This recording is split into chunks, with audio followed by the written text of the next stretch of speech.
studio. Now with me here is Jeremy Johnson here to talk about Casual Game Day coming up this Sunday from 1 to 8 p.m. at Centennial Hall.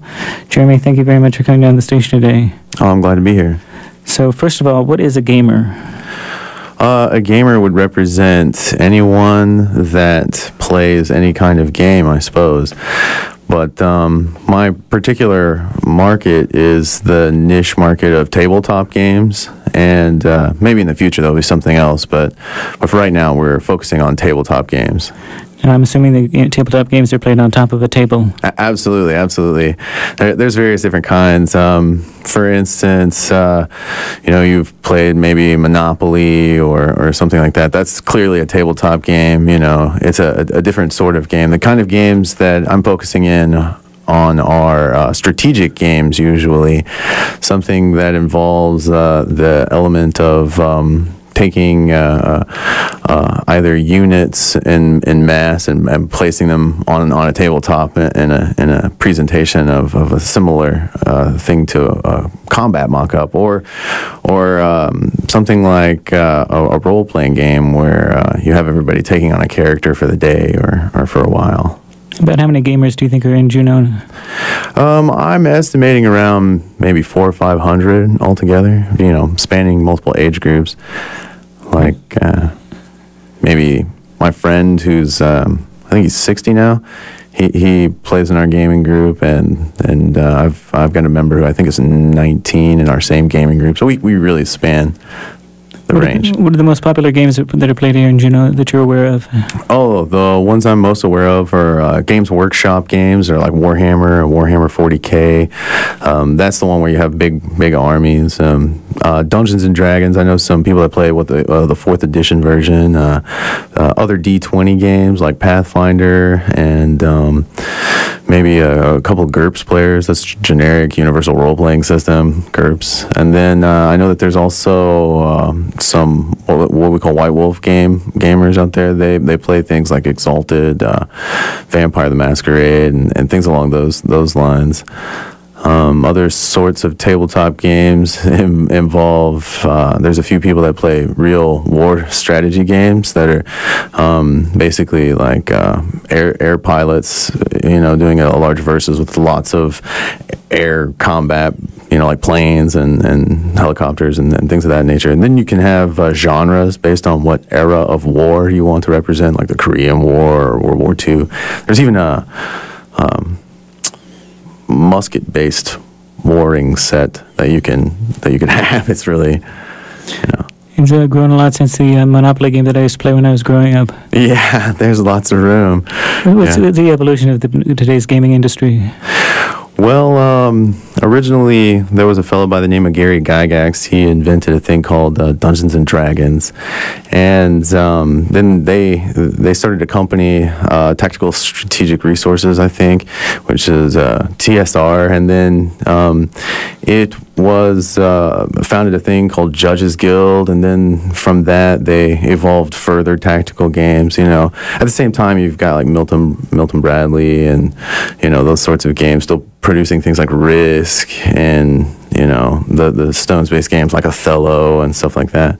But at the same, the counterpart of that is the more evolved combat strategy game. And then a company called Wizards of the Coast bought TSR, and now they own the rights to D&D and all that stuff. White Wolf is owned by a different group, and they're their own company. It's basically about 5 companies out there that are the big guns for the tabletop gaming. How has the internet affected all the gaming industries?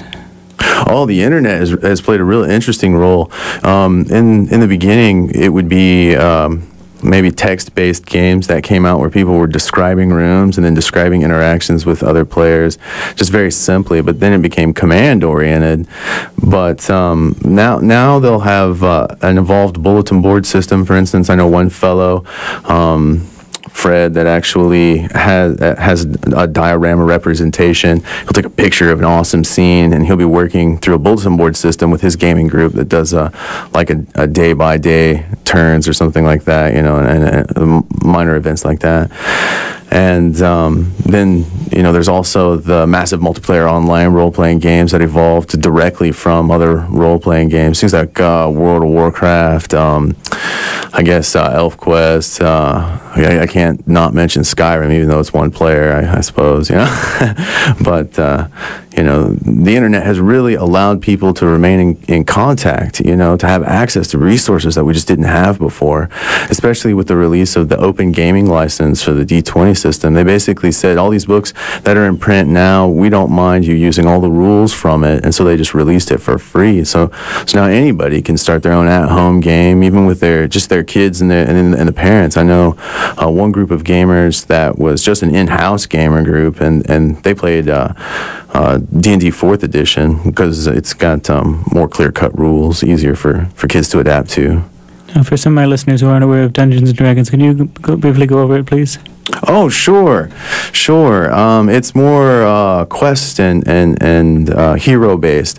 So you'll be able to create your own little character based on a set of rules. You know, everybody has a certain numerical value for certain statistics. Things like how strong you are, how dexterous you are, how smart you are, things like that. And then you get to pick kind of like what the heroic career of your character was. Like, oh, I was a wizard, I cast spells, or, you know, I choose to be a barbarian, I can't read and, you know, can swing an axe or something like that. Then everybody gets together and they interact with a game master or a dungeon master, and that person is representative of the world at large, so to speak. So if the characters, you know, they need to do some mundane shopping to go get some healing potions or something, the DM represents that other character, and then they can have that interaction. And then if the world at large has some terrible doer of terrible deeds, you know, say a necromancer lord who is raising zombies to attack the masses or something along those lines, then the heroes of the story, the actual characters, get to go out and you know, go through the trials of solving the mystery of who the fellow is, of combating these minions at large, you know, and then finally, of course, facing the nemesis. Almost every time there's a nemesis, you know. Sounds like it pays to have a good imagination. Oh, yeah, it really does. It really does. I'm talking with Jeremy Johnson, one of the Juneau Gamers, who's organizing Casual Game Day this Sunday from 1 to 8 p.m. at Centennial Hall. Is gaming expensive? Well, it's a hobby thing. You know, it depends on how involved you want to be. The fellow I mentioned that does the dioramas, you know, he invests time building those things, and in some cases buying the elements of it. I myself have invested more in the books, the core rules and then that sort of thing. But once it became more of an open source behavior, it was a lot easier for people to game. So you could really have a totally free game, or you could go out there and invest in the hobby and make it more of a personal experience, you know. Like we like to use a battle map to where we roll out this big grid so we can put little miniatures on the board to show where we are inside of a room or inside of a large building or even outside in a road or something. You just take a dry erase marker and bust out with a couple paths and maybe draw some rocks or something. But if you want something more elaborate, you could get like little trees that you can place out there. I really like the deciduous trees because they're very colorful and that kind of thing, you know. I mean, it's basically modeling for your fellows, you know, whoever you are playing the game with. It's always a fellowship almost every time of a group of people that come together and really enjoy each other's company, and then they spend like, you know, hours together and then go home, you know. That's the basic mechanism for tabletop gaming. And you're opening up a gaming store here in Juneau. That's the goal. The goal is to open doors by 2014. And so over the next year, what we're doing is we're building awareness and opening monthly events at Centennial Hall. And so the first event is this Sunday. It's totally free. You can come and walk through. We'll have goods for purchase, even whether it's the scenery or the books, or we got lots of cool t-shirts, you know, like nerd gear, things like that. But you know, it's totally free to walk through and stuff. But then we'll if you want to join a table or sit down at a table, you know, pay $10 to help us get going. We'll even give you a $5 voucher for any goods that you find interesting, you know. my friend wanted me to make sure that I mentioned, my friend Will wanted me to make sure I mentioned the cool T-shirts, because they're really from like Snorg Tees, those really funny ones. Like I like the one with a cactus on it that says hugs, and he's all sad face. I mean, things like that. We got zombies, pirates, ninjas. I mean, we really kind of represent everybody. All right, Jeremy Johnson here talking about Juneau Gamers. In fact, their gaming day is this Sunday from 1 to 8 p.m. at Centennial Hall. If people need more information about the gaming industry here in Juneau, want to contact you personally, or just want to come down and get more information about Sunday's event, how can they do that? Well, if they want more information in an immediate way, you can feel free to give me a call. I don't mind, 957-5368. And if you want to check out the website, it's currently under construction. We'll be getting regular updates starting, I believe, this weekend. We're doing a new update. It's got some product on it. It's JuneauGamers.com. And there's due to be an email set up by this weekend, info@JuneauGamers.com. So it should all be pretty much readily available online by the end of the weekend. All right, Jeremy Johnson, is there anything you'd like to add I might have forgotten to ask? Other than T-shirts? Yeah. Well, there'll be a table for painting, because miniature painting with the models and such is definitely part of the experience. In the future, we'll be doing workshops based around painting, and those will be quarterly.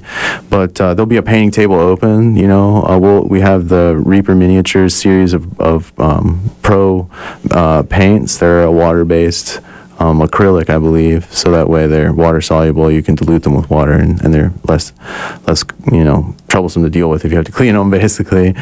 And there'll be a table, an open table, where there'll be a master DM prepared to have some gamers add themselves to it. There'll be some open tables if people want to set up their own impromptu game right there. They just want to come and hang out with everybody else.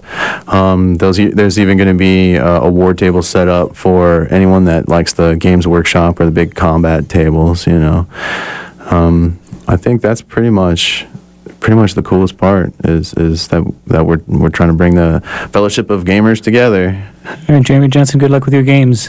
Thanks so much.